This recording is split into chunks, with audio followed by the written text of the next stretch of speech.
ให้ความรู้คู่ความสุข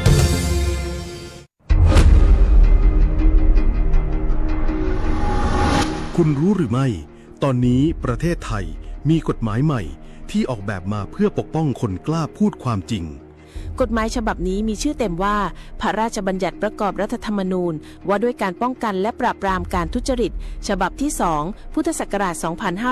2568 และที่สำคัญมีผลบังคับใช้แล้วสำหรับใครก็ตามที่แจ้งข้อมูลหรือเบาะแสการทุจริตต่อสำนักงานปปช.ด้วยความสุจริตไม่ต้องกลัวว่าจะถูกฟ้องกลับไม่ต้องหวั่นว่าจะถูกกลั่นแกล้งเพราะกฎหมายนี้ระบุชัดว่าคุณจะไม่ต้องรับผิดทั้งทางแพ่งอาญาหรือวินัยและถ้าคุณถูกฟ้องร้องจริงๆเพราะเปิดโปงความไม่ถูกต้องรัฐจะช่วยเหลือทั้งจัดหาทนายประสานอัยการและช่วยค่าต่อสู้คดีหยุดการฟ้องปิดปากหยุดกลั่นแกล้งคนดีเพราะการตรวจสอบคือสิทธิและหน้าที่ของพลเมืองในระบอบประชาธิปไตยสำนักงานปปช.ขอเชิญชวนทุกท่านร่วมสร้างสังคมที่โปร่งใสไม่ทนต่อการทุจริตสนับสนุนโดยกองทุนปปช.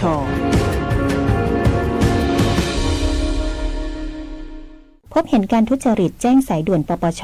โทร 1205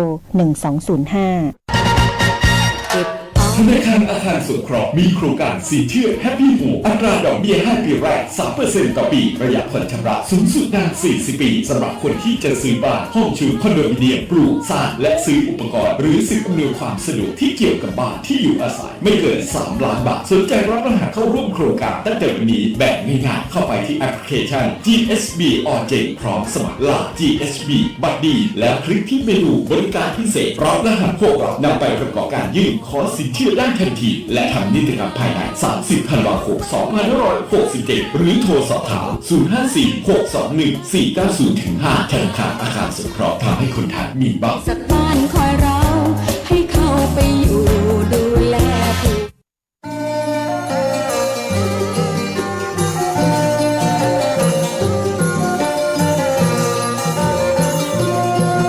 การยางแห่งประเทศไทยจังหวัดแพร่ขอเชิญชวนเกษตรกรมาปลูกยางพันธุ์ดีเพิ่มผลผลิตเป็นพันธุ์แนะนำจากสถาบันวิจัยยาง RRIT 251 กับ RRIT 3904 ยางพันธุ์ดี RRIT 251 เปลือกหนาปานกลางต้านทานโรคได้ดีทรงผุ่มใหญ่เหมาะกับปื้นตีราบระยะการปลูกบกควรต่ำกว่า3x5 เมตรส่วนยางพันธุ์ดี RRIT 3904 ใหญ่เร็วผลผลิตสูงต้านทานโรคเยี่ยมเหมาะที่จะปลูกในตีลาดชั้นเกษตรกรตีสนใจสามารถสอบถามเพิ่มเติมได้ตีการยางแห่งประเทศไทยจังหวัดแพร่โทร 054-069-605 มาติดต่อเลยนะเจ้า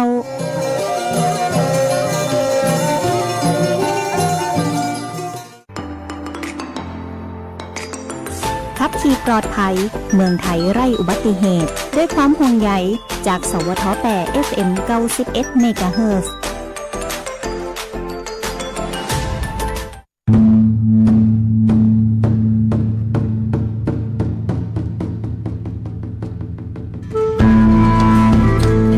มอห้อมไม้ซักถิ่นหักพระล้อ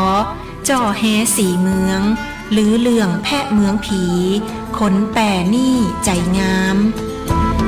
เจ้าจังหวัดแป่ขอต้อนรับนักท่องเที่ยวทุกท่านตีมาเยือนหมู่เฮาด้วยความยินดียิ่งเจ้า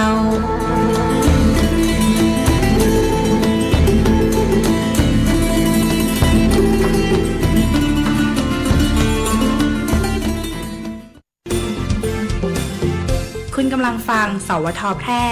FM 91 เมกะเฮิรตซ์ การที่เราศึกษาวิชาความรู้นั้นความจริงไม่ใช่เพื่อใครเลยแต่เพื่อตัวเราเองในการที่จะได้ดำเนินชีวิตต่อไปในวันหน้าถ้าเรียนดีก็จะได้ใช้ความรู้ที่เรียนมาประกอบกิจการให้เป็นประโยชน์เป็นที่พึ่งแก่ตนและเป็นที่ชื่นชมแก่วงตระกูลต่อไปด้วยพระบรมราโชวาทของพระบาทสมเด็จพระเจ้าอยู่หัวภูมิพลอดุลยเดชรัชกาลที่ 9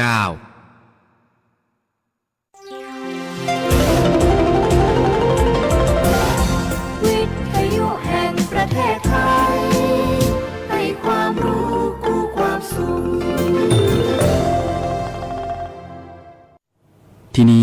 สถานีวิทยุกระจายเสียงแห่งประเทศไทยจังหวัดแพร่จากนี้ไปขอเชิญติดตามรับฟังรายการเสียงจากอปมช.แพร่ผลิตรายการโดยอาสาสมัครประชาสัมพันธ์ประจำหมู่บ้านและชุมชนจังหวัดแพร่ครับ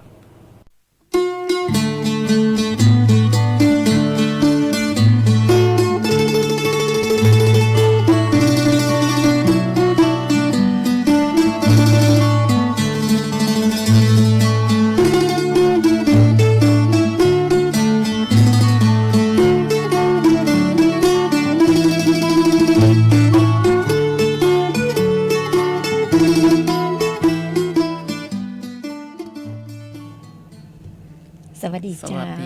สวัสดีเจ้า สวัสดีเจ้าท่านผู้ฟังท่านผู้ชมตีเคารพหักทุกท่านเจ้าป้ากันเหมือนเดิมนะเจ้ากับรายการเสียงจากอปมช.แปรตั้งสถานีวิทยุกระจายเสียงแห่งประเทศไทยจังหวัดแปรหรือสวท.แปรนะเจ้าซึ่งเป็นเครือข่ายของกรมประชาสัมพันธ์เนาะเจ้าทุกวันอาทิตย์นะเจ้าเขามีนัดกันที่นี่เนาะเจ้าเนาะตั้งแต่เวลา 11 โมงไปปลายสักน้อยจนถึงเที่ยงนะเจ้าบ่ได้ลืมกันเน้อเจ้าบุญมันยุรีเจ้าหวังว่าแฟนๆรายการของเฮาก็คงจะบ่ลืมเฮานะเจ้าเนาะถึงเวลาแล้วก็ทุกคนก็คิดว่านะมีวิทยุมาเปิดเนาะมูลคลื่นมาตี FM 91 เมกะเฮิรตซ์นะเจ้าตีสวท.แปรของเฮาเนาะถ้ามีวิทยุนะเจ้าก็เปิดฟังตีคลื่นของวิทยุได้นะเจ้า หรือจะเป็นทางมือถือก็ได้เนาะเข้าไปตีเพจของสวท.แปรนะเจ้าติดตามรับฟังรับชมกันได้แล้วแต่ช่องทางไหนที่ท่านสะดวกเนาะเจ้าเนาะก็มีหลายท่านหลายคนเนาะฟังจากคลื่นสวท91เพิ่นว่าขืนฟังรับชัดเจนดีมากนะเจ้าที่ชมเข้ามาได้นะเจ้าเนาะ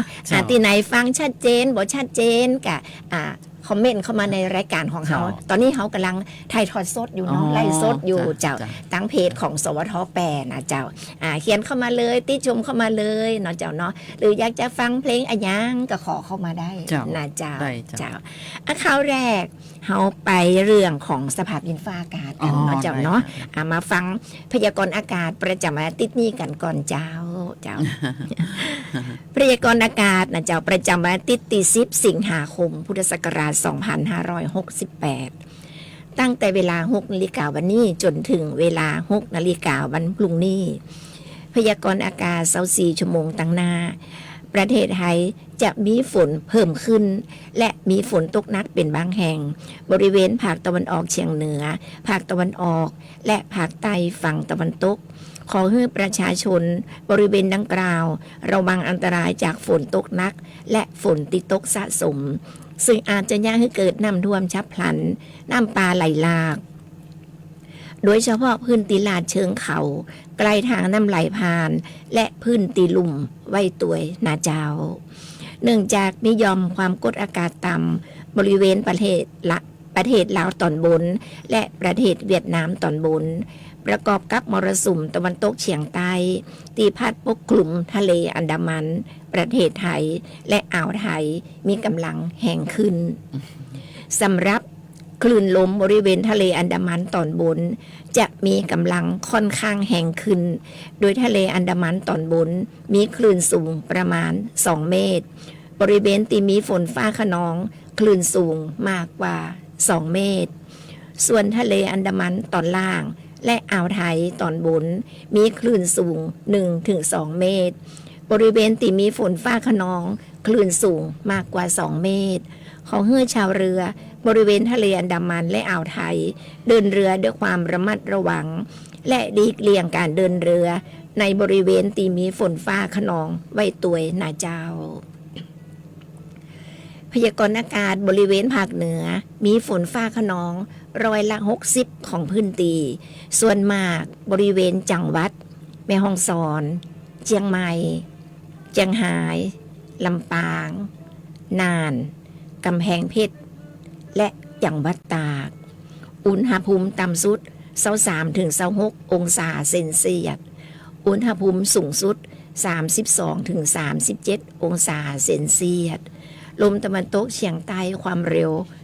10-15 กิโลเมตรต่อชั่วโมงพ พยากรณ์อากาศบริเวณจังหวัดแปร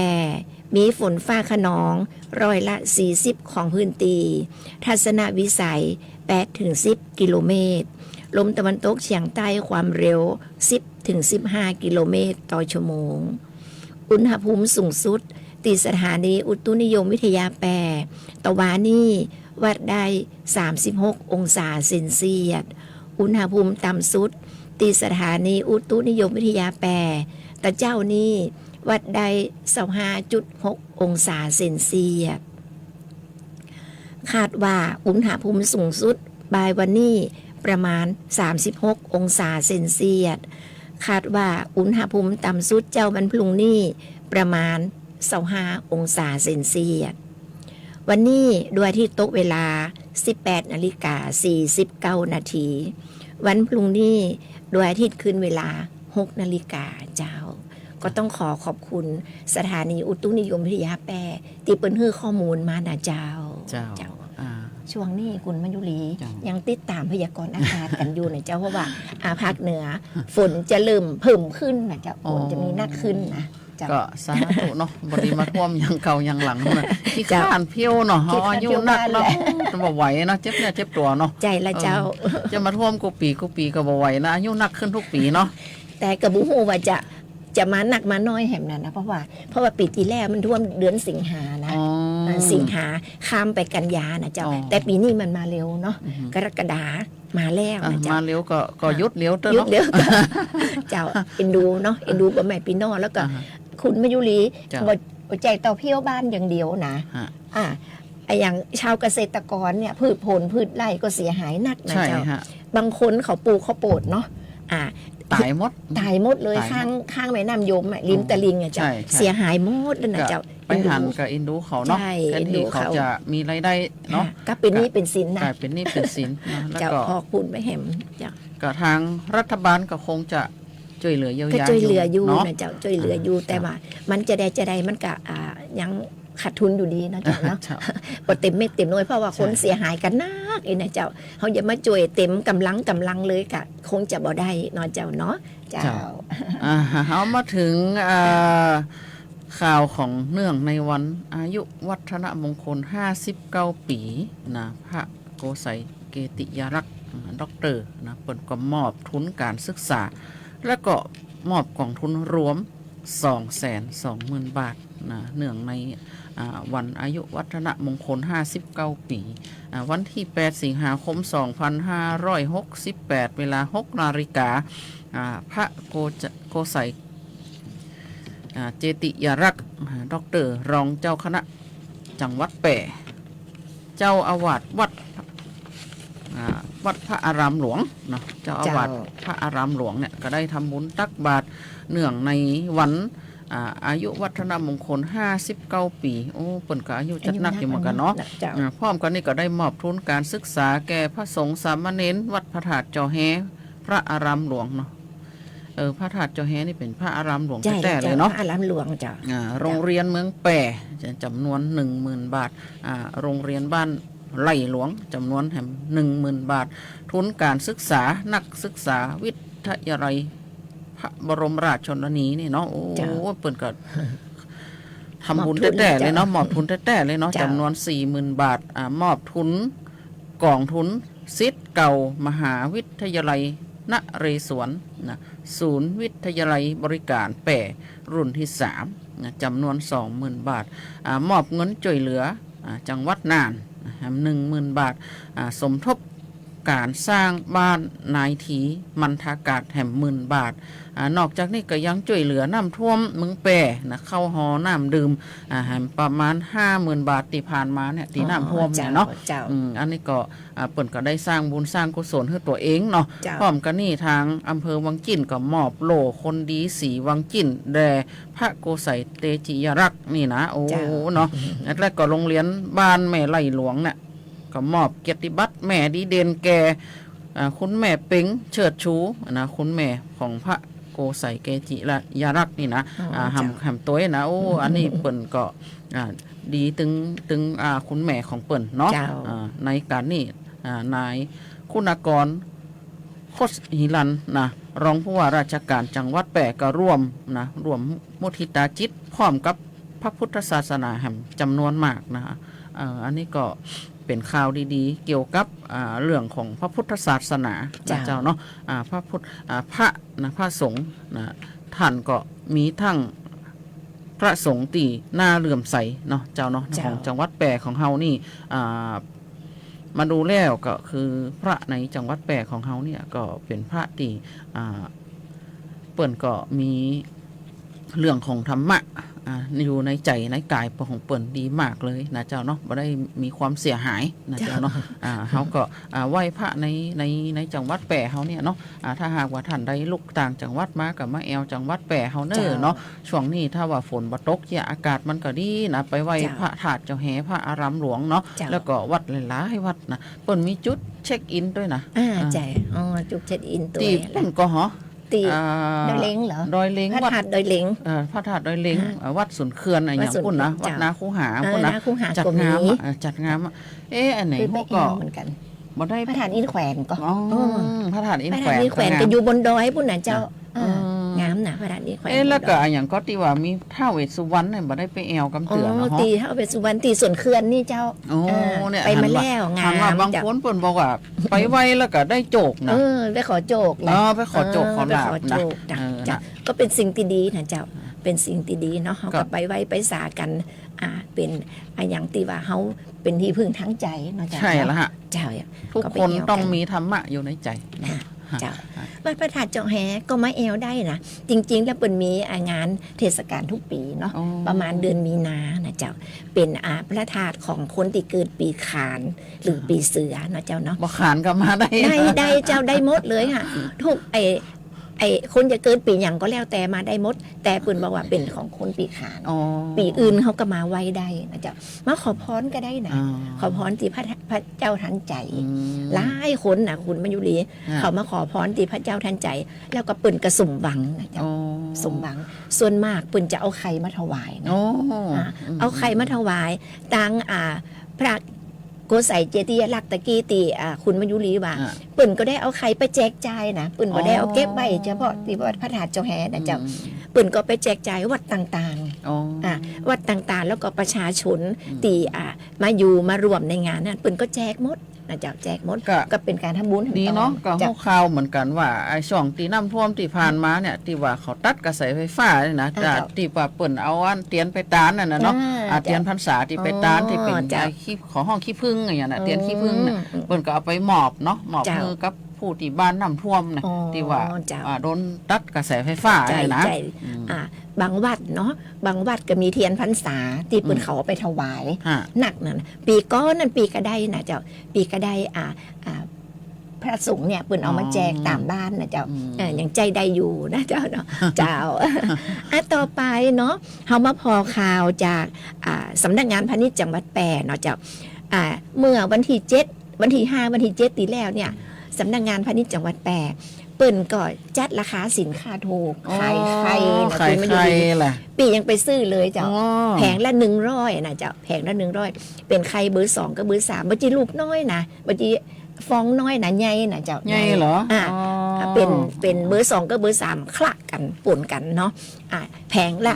100 บาทนะเจ้าแล้วตอนนี้นะเจ้าตอนนี้สำนักงานพาณิชย์จังหวัดแปะรวมกับ SSG นะเจ้าเปิ่นก็ได้จัดจำหน่ายสินค้าราคาถูกนะเจ้าสินค้าราคาถูกก็คือสินค้าธงฟ้าราคาประหยัดนะและลดค่าครองชีพให้กับประชาชนนะเจ้าตามโครงการธงฟ้าราคาประหยัดปีงบประมาณ 2568 เปิ่นจะจัดที่ไหนใครฮู้ก็เจ้าคุณมายุรีเดี๋ยวก็จะไปซื้อเจ้าถ้าใครฮู้นะเจ้ามาฟังกันเลยเนาะเจ้าเปิ่นจะจัดจำหน่ายสินค้าธงฟ้าราคาประหยัดในวันพฤหัสบดีที่14จะถึงนี่นะโอ้เตรียมตัวไปก่อนนะ14ที่จะถึงนี่เนาะเปิ่นจัดกันที่โรงเรียนชุมชนบ้านแม่ปากหมู่ที่4ตำบลแม่ปากอำเภอบางจิ้นนะเจ้าพ่อแม่พี่น้องเนาะที่อยู่ใกล้ๆนะเจ้าอยู่ใกล้ๆที่หมู่4ตำบลแม่ปากก็คือชุมชนโรงเรียนบ้านแม่ปากนะเจ้าเพื่อเตรียมตัวไปซื้อกันได้เน้อเจ้าราคา ผลิตภัณฑ์สินค้าธงฟ้าราคาถูกนะเจ้าเปิ้นจะจัดตั้งแต่10 โมงเป็นต้นไปนะเจ้า10 โมงเป็นต้นไปจนกว่าสินค้าจะหมดนะเจ้าไปจ้าท่านจะอดนะเจ้าติผ่านมานี่วันที่5ถึงวันที่7เนี่ยตีจังหวัดแปรเปิ้นจำหน่ายตีสำนักงานพาณิชย์จังหวัดแล้วก็เทศบาลปะแมดเนาะถ้าคนไหนไปหลังเที่ยงนี่บ่ได้แล้วนะเจ้าหมดเลยหมดเลยเฮาบ่มีสิทธิ์เนี่ยจะต้องไปเจ้านะเจ้าต้องไปต่อแถวใช่แล้วเจ้าต่อแถวเจ้าเลย10 โมงนะเจ้าสินค้า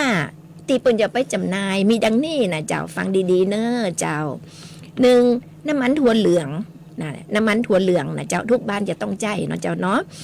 ราคาปกตินะเจ้าขวดละ54 บาทแต่ทางพาณิชย์จังหวัดแปรเอาไปจำหน่ายขวดละ40 บาทนะเจ้าลดไป15 บาท14 บาทลดไป14 บาทมาเยอะเลยเนาะเจ้า2ปลากระป๋องนะเจ้าราคาแพ็คละปกตินะเจ้า175 บาทเปิดเอาไปขาย140 บาทลดไป35 บาทก่อนนะเจ้านะ3ไข่ไก่นะเจ้าไข่ไก่เบอร์2ติวาตะกี้เนาะปกติมันจะขายแผงละ130เที่ยวนี้มันจะไปขายแผงละ100 บาทนะเจ้าลดไป30 บาทแล้วนะเจ้า4บะหมี่กึ่งสำเร็จรูปปกติราคาแพ็คละ66 บาทเที่ยวนี้เปิ้นจะไปขายแพ็คละ15 บาทลดไป16 บาทก่อนนะเจ้า5น้ำมันปาล์มราคาปกติขวดละ51 บาทเปิ้นจะไปขายขวดละ40 บาทถูกลงไป11 บาทก่อนนะเจ้า6ข้าวสารหอมมะลิถุงละ175 บาทปกตินะเจ้าทีนี้เปิ้นจะไปขายถุงละ140 บาทถูกไป35 บาทนะเจ้า7น้ำตาลทรายปกติขายถุงละ29 บาทสำนักงานพาณิชย์จังหวัดเอาไปขายถุงละ20 บาทนะเจ้าลดไปตั้ง9 บาทก่อนเนาะเจ้าเนาะอันนี้คือเป็นของดีนะเจ้าของดีราคาถูกนะเจ้ามีตีแม่ปากเนาะบางจิ้นนะเจ้าเพราะฉะนั้นวันพฤหัสบดีที่14ที่จะถึงนี่นะเจ้าก็ขอหึ่งไปเสาะซื้อกันได้เนาะตีโรงเรียนชุมชนบ้านแม่ปากนะเจ้าบ้านแม่ปากก็เตรียมตัวกันเนาะเตรียมตัวกันตีพละละของถูกไปแหมเนาะใจของถูกและของดีนะเจ้ามีคุณภาพเนาะบ่ใจของปลอมนะบ่ใจของหมดอายุนะเจ้าไปไกลบ้านเนาะไปไกลบ้านต้องมาไกลคือไปซื้อกันนักๆเนอะเจ้าวันนั้นเขาเจ้าไปซื้อตีสำนักงานพาณิชย์จังหวัดเกือบจะหมดแล้วนะเจ้าเกือบจะหมดตันแล้วฮะเที่ยงจะไปหมดตันถ้าคนไหนไปหลังเที่ยงหมดโอกาสเลยเจ้าช่วงนี้เขาขอเบรกสักกั๊มเนาะเจ้าเนาะฟังสิ่งดีๆในรายการแล้วฟังเพลงเดี๋ยวช่วงหลังเขามาฟังข่าวกันต่อแหมเจ้าเจอเลยเจ้า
ศูนย์บริหารจัดการน้ำจังหวัดแพร่มีหน้าที่ในการบริหารจัดการน้ำในจังหวัดแพร่โดยมีเป้าหมายเพื่อให้มีแหล่งน้ำใช้อย่างเพียงพอ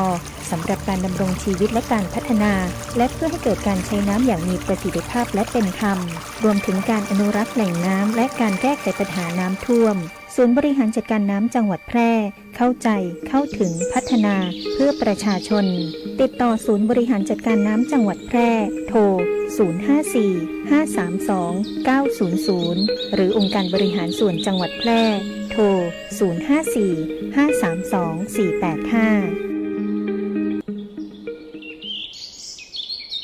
ประกันไม่ใช่แค่เพียงธุรกิจที่เอามาขายคุณเพื่อเงิน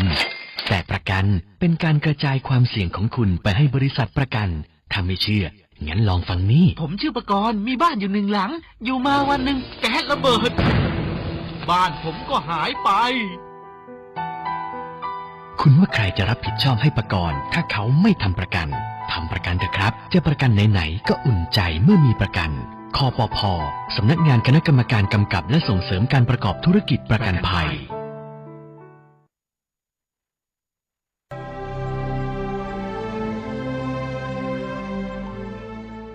ชาติศาสนาพระมหากษัตริย์คือ3สถาบันหลักที่หล่อหลอมความเป็นไทย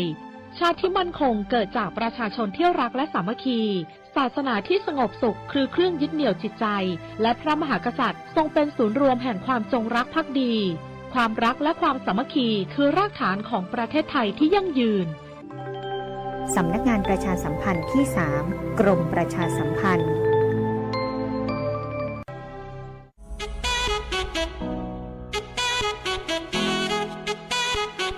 ขับไม่ดื่มดื่มไม่ขับอย่าลืมนะคะด้วยความปรารถนาดีจากสถานีวิทยุกระจายเสียงแห่งประเทศไทยจังหวัดแพร่ FM 91 เมกะเฮิรตซ์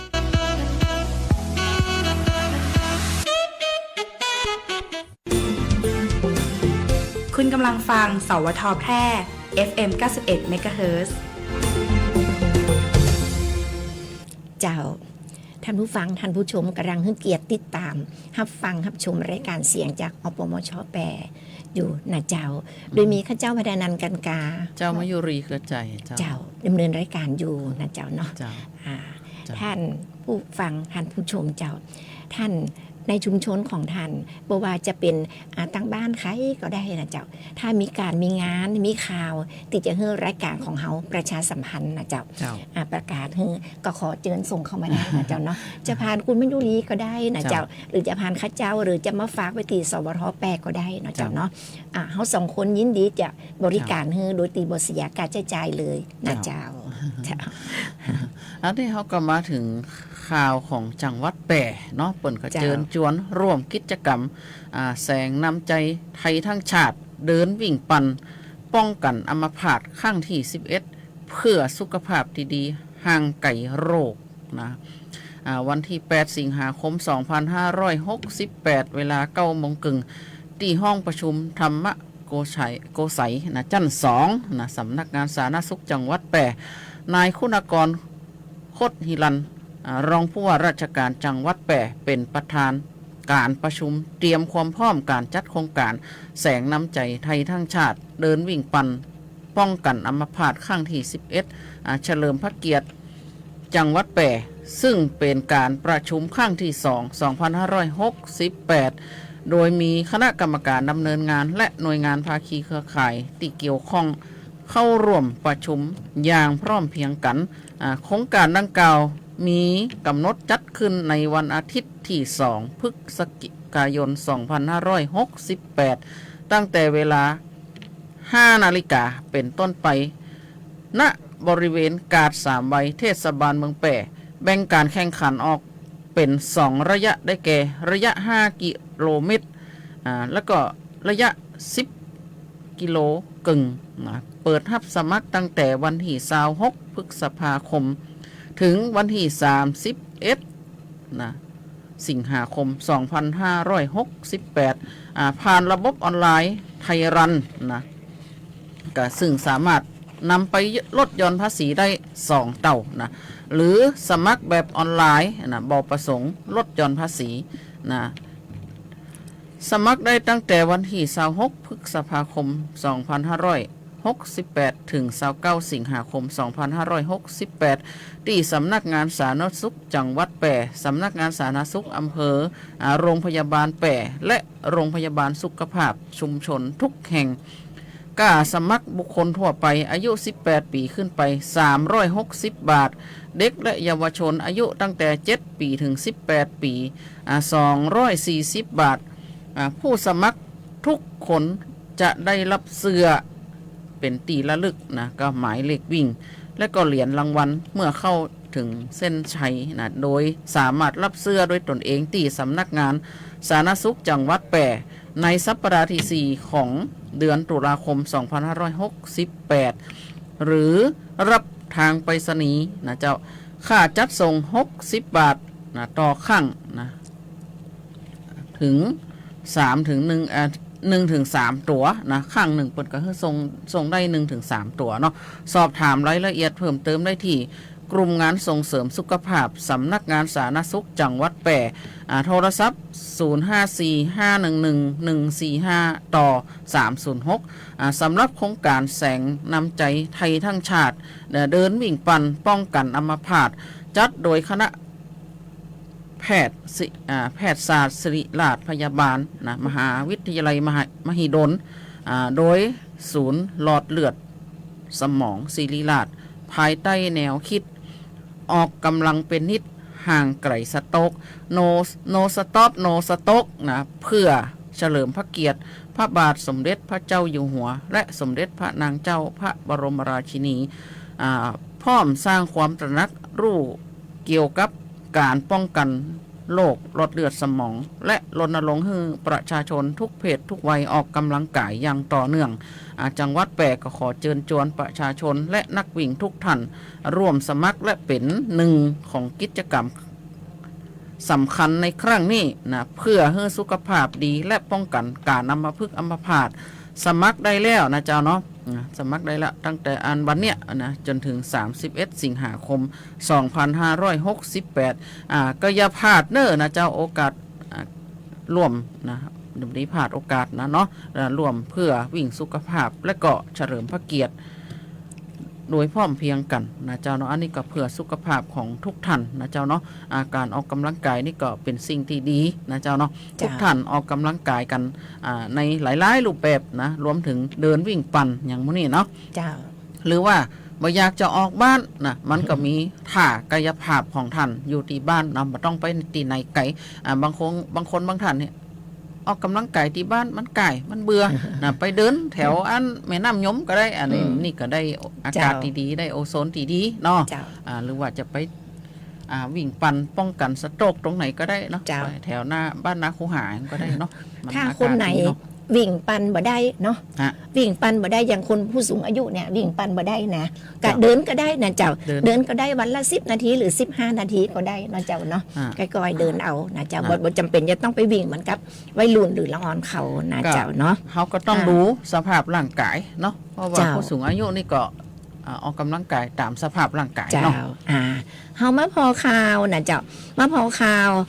จังหวัดแปร่นะเจ้าเนาะเปิ้นบอกว่าห้ามบินโดรนนะเจ้าโดรนทุกกรณีในพื้นที่จังหวัดแปร่นะเจ้าโดรนนี่ก็หมายถึงอากาศยานที่บ่มีนักบินนะเจ้า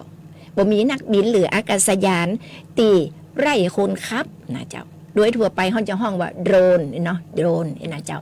เป็นอากาศยานซึ่งบ่มีมนุษย์โดยสารอาศัยอยู่แต่อาจจะบินภายใต้นะอาจจะบินภายใต้การควบคุมของคลื่นวิทยุหรือดาวเทียมนะเจ้าเฮามาฟังรายละเอียดกันเลยนะเจ้าเนาะในส่วนของจังหวัดแปร่นะเจ้าจังหวัดแปร่นะเจ้าสั่งเร่งประชาสัมพันธ์สร้างความเข้าใจห้ามบินโดรนทุกกรณีทุกวัตถุประสงค์นะเจ้าการใช้งานในพื้นที่ของจังหวัดแปร่ด้วยเหตุผลเพื่อความมั่นคงของประเทศชาตินะเจ้าตามที่สำนักงานการบินพลเรือนแห่งประเทศไทยเปิดออกประกาศนะเจ้าห้ามทำการบินหรือปล่อยอากาศยานซึ่ง บ่มีนักบินนะเจ้าประเภทอากาศยานตีควบคุมการบินจากภายนอกก็คือโดรนนะเจ้าโดรนที่เขาเจ้าบัตะกี้นะในพื้นที่อาจจะกระทบต่อความมั่นคงของประเทศในช่วงสถานการณ์ชายแดนไทยกัมพูชาฉบับที่2568 ประกาศณวันที่30 กรกฎาคม พุทธศักราช 2568 ห้ามบังคับหรือปล่อยอากาศยานซึ่งบ่มีนักบินประเภทอากาศยานตีควบคุมการบินภายนอกโดรนของพลเรือนห้ามทุกวัตถุประสงค์การใช้งานทุกพื้นที่ทั่วราชอาณาจักรโดยเด็ดขาดนะเจ้าตั้งแต่วันที่30 กรกฎาคมถึงวันที่15 สิงหาคม 2568 นะเจ้าจนกว่าจะมีคำสั่งเปลี่ยนแปลงนะเจ้ากระทรวงมหาดไทยได้แจ้งผู้ว่าราชการจังหวัดทุกจังหวัดให้เฝ้าระวังในพื้นที่หากตรวจพบว่ามีผู้ฝ่าฝืนให้รายงานข้อมูลให้ศูนย์เฉพาะกิจบริหารสถานการณ์ชายแดนไทยกัมพูชาทราบทันทีทั้งนี้ เป็นการเฝ้าระวังในพื้นที่ในการรักษาความปลอดภัยและความมั่นคงของประเทศชาติในช่วงนี้นะเจ้านายสมชายเลิศประสิทธิพันธ์ผู้ว่าราชการจังหวัดแปรจึงได้ให้ทุกภาคส่วนสร้างการรับรู้และประชาสัมพันธ์ให้กับประชาชนหน่วยงานภาครัฐและเอกชนในพื้นที่รับทราบและปฏิบัติตามประกาศดังกล่าวข้างต้นโดยเคร่งครัดนะเจ้าหากพบหันการบังคับหรือการปล่อยอากาศยานซึ่งบ่มีนักบินประเภทอากาศยานตีควบคุมการบินจากภายนอกก็คือโดรนนะเจ้าเนาะหรือบุคคลต้องสงสัยให้แจ้งนะเจ้าให้แจ้งหน่วยงานความมั่นคงรับผิดชอบในพื้นที่นั่นโดยทันทีเลยนะเจ้าเพราะฉะนั้นช่วงนี้เนาะวันที่30ที่ผ่านมาจนถึงวันที่15เนี่ยคนไหนที่มีโดรนก็คือเครื่องบินบังคับวิทยุแล้วเปิดห้องเนาะง่ายๆเครื่องห้องง่ายๆเจ้าก็นั่งฟังเป็นเหมือนกับบ่ฮู้ว่ามันเป็นอะไรอย่างไรเนาะเครื่องบินบังคับที่เขาใจบังคับด้วยเครื่องบินหรือดาวเทียมนะเจ้าก็ขอให้งดก่อนนะเจ้าเนาะงดก่อนความมั่นคงของประเทศชาติของเราเนาะเพราะฉะนั้นก็บ่ควรจะไปบินโดรนเรือเอาเก็บไปก่อนโดรนเนาะเก็บไปก่อนนะเจ้าเฮาก็มาถึงมหกรรมผลิตภัณฑ์และก็สินค้าเกษตรปลอดภัยนะของจังหวัดแปรก็ขอเชิญชวนเนาะเชิญชวนทุกท่านแอวงานมหกรรมผลิตภัณฑ์และก็สินค้าเกษตรปลอดภัยของดีจังหวัดแปรชวนคนรักสุขภาพมาชอบชิมแบบชิวๆนะในบรรยากาศฟาร์มเกษตรนะกิจกรรมภายในงานก็พบกับการแสดงสินค้ามากมายเนาะเปิ้นอันนี้เปิ้นมีตั้งแต่วันที่8แล้วแต่วันนี้เป็นวันสุดท้ายแล้วก็ยังตันอยู่นะตอนนี้ยังตันอยู่เนาะเจ้าเปิ้นก็สมการสาธิตแล้วก็การปฏิบัติสถานีองค์ความรู้ด้านการเกษตรปลอดภัยและก็การแปรรูปผลิตภัณฑ์ทางการเกษตรอันนี้ก็ดีนะเนาะสมมติว่าเฮามีกล้วยเนี่ยช่วงนี้กล้วยมันออกหนักเนาะเฮาหมูอย่าไปแย่อย่างเฮาไปชมมันฮะนะเดี๋ยวเพิ่นจะสาธิตให้เฮาพอเนาะว่าเฮาจะแย่จะได้มีวิธีเก็บจะได้เนาะเอาไว้กินเหมือนเอาไว้ขายเหมือนเนาะกิจกรรมการเจรจาจับคู่ธุรกิจนั่นโอ้บ่เดี๋ยวนี้ AI มันมานี่เนี่ยคืออย่างหลายๆอย่างเนาะก้าวไก่ไปนะการประกวดตกแต่งร้านค้าสำหรับหน่วยงานและผู้ประกอบการนะวันที่8นี่เปิ่นแข่งขันกันย้ำมาโอนะเปิ่นโซมาโอนะย้ำมาโอนะโอ้ใส่น้ำปูกะหน้านี่มันมีน้ำปูใหม่เนาะยอดเลยนะเจ้าการแข่งขันลาบเมืองแปรเนาะมันถ้าจะล้ำนะว่าแล้วมันก็ขยากเนาะการประกวดร้องเพลงลูกทุ่งรุ่นอายุบ่เกิน18 ปีบ่จำกัดเพศและกับภูมิลำเนานะวันที่9ที่ผ่านมานี่เปิ่นประกวดการร้องเพลงลูกทุ่งนะรุ่นประชาชนทั่วไปบ่จำกัดเพศเหมือนกันนะประกวดแล้วเป็นละกันแล้วไปแล้วนะแต่วันนี้นี่เปิ่นบอกว่ามารุ่นรางวัลวันนี้สุดท้ายนะตลอดการ จัดกิจกรรมวันนี้เป็นวันสุดท้ายท่าน เป็นจัดกันที่ไหนตั้งใดเปิ้นจัดนี้สวนสุขภาพสวนสุขภาพเฉลิมพระเกียรติเราเก่านี่กำเดียวก็ว่าถ้าออกรายการแล้วก็อย่าไปพอไปแวะยำพอไปพอย้ำมาโอ้ยนะที่เป็นว่าย้ำมาโอ้กับส้มมาโอ้เนี่ยมันจะเหมือนกันเนาะเดี๋ยวปูยันล้ำเดี๋ยวจะไปพอสักกรรมก่อนนะสินค้าทางการเกษตรของจังหวัดแปะเฮาเนี่ยมีทุกอย่างนะมีทุกอย่างอ่ะวันนั้นก็ว่าพริกก็มีนะมะเขือแจ้ก็มีนะโอ้มันปลอดสารพิษนะเดี๋ยวนี้จังหวัดแปะเฮานี่ส่งเสริมการปลูกพืชผักแบบปลอดสารพิษนะถ้าใครหันกับมาพอเนอที่สวนสุขภาพเฉลิมพระเกียรติเราเก่านี่นะเจ้าทั้งวันนะวันนี้เนาะคุณมัยุรีเจ้าเวลาเฮาเหลือน้อยเดี๋ยวเฮาต่อข่าวไปเลยนะเจ้าเนาะบ่ต้องเบรกนะเจ้าคุณมัยุรีต่อข่าวเลยเจ้าข่าวเกี่ยวกับอันของพระราชกิจจาพระราชกิจจานุเบกนิสานี่นะโอ้เป็นว่าพระราชกิจจาชะลอการนำเข้าสัตว์ปีกจากกัมพูชานะเพิ่นบอกว่ามีผลบังคับใจตั้งแต่วันที่6 สิงหาคม 2568เพิ่นบอกว่าเรื่องราวของการระบาดเนี่ย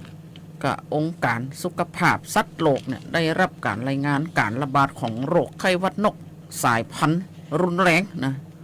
ชนิด S5N1 นะในพื้นที่กัมพูชานะซึ่งโรคระบาดเนี่ยสามารถแพร่กระจายได้อย่างรวดเร็วแล้วก็กว้างขวางนะจากการเคลื่อนย้ายสัตว์นะสัตว์ที่ป่วยหรือสัตว์ที่เป็นพาหะนำโรคหรือซากของสัตว์ซึ่งป่วยหรือตายด้วยโรคระบาดเนี่ยไปยังท้องที่ต่างๆและเป็นการป้องกันมาบ่ให้การระบาดโรคเนี่ยนะแพร่กระจายเข้ามาในประเทศไทยซึ่งจะกระทบต่อการเลี้ยงสัตว์ปีกและก็สุขภาพของประชาชนคนไทยจึงอาศัยอำนาจตามกฎหมายเพื่อชะลอการนำเข้าหรือนำผ่านราชอาณาจักรซึ่งสัตว์ปีกจำพวกนกไก่เป็ดห่านหงส์น้ำเจื้อสำหรับผสมพันธุ์ไข่สำหรับทำพันธุ์รวมถึงซากสัตว์ปีกดังกล่าวซึ่งเป็นแหล่งกำเนิดจากราชอาณาจักรกัมพูชาโดยมีผลบังคับใจเป็นเวลา90 วันนะนับตั้งแต่วันทัดจากประกาศในราชกิจจานุเบกษาเพราะฉะนั้นก็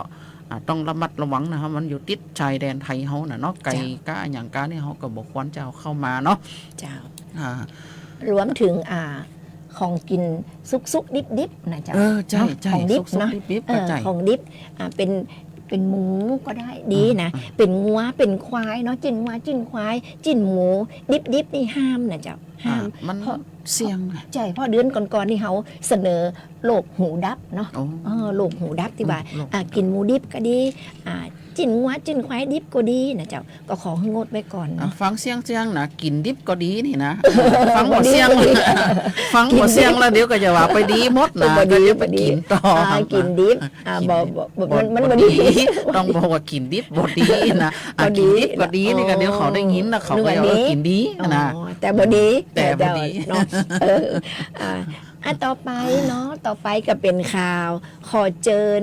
จวนบริจาคโลหิตนะเจ้าจริงๆแล้วของเฮานี่มีประจำเดือนทุกเดือนอยู่แล้วนะเจ้าเชิญจวนบริจาคโลหิตนี่นะเจ้าด้วยสำนักงานสาธารณสุขจังหวัดแปร่โรงพยาบาลแปร่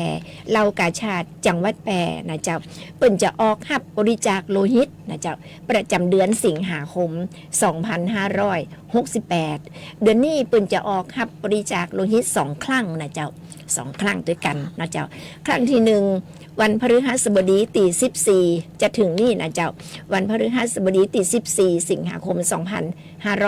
2568 สถานที่รับบริจาคก็คือวิทยาลัย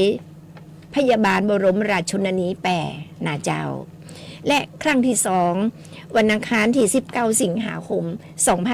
2568 สถานที่ก็คือที่หอประชุมที่ว่าการอำเภอสุงเม่นนะเจ้าทั้ง2ที่นี่นะเจ้าก็เริ่มตั้งแต่เวลา 7 โมงเจ้าถึงบ่าย 2 โมงเนาะเจ้าเนาะคนไหนนะเจ้าใกล้ที่ไหนเนาะหรือว่าพร้อมนะพร้อมก็คือมีร่างกายสุขภาพที่แข็งแรงเนาะใกล้ที่ไหนก็ขอให้ไปบริจาคที่หั่นนะเจ้าขอให้ท่านเตรียมตัวให้พร้อมนะเจ้าพักผ่อนให้เพียงพอเนาะห้ามดื่มเหล้านะงดดื่มเหล้าก่อนช่วงนี้นะเจ้าแล้วก็ คนที่เป็นโรคติดต่อเรื้อรังนะกะบริจาคบ่ได้เนาะบริจาคบ่ได้และถ้าขายตีบ่พร้อมไป2ตีนี่ที่ข้าเจ้าบอกนี่นะเจ้าตีวิทยาลัยพยาบาลบรมราชชนนีหรือตีหอประชุมตีว่าการอำเภอสูงเม่นท่านจะไปบริจาคตีโรงพยาบาลแปก็ได้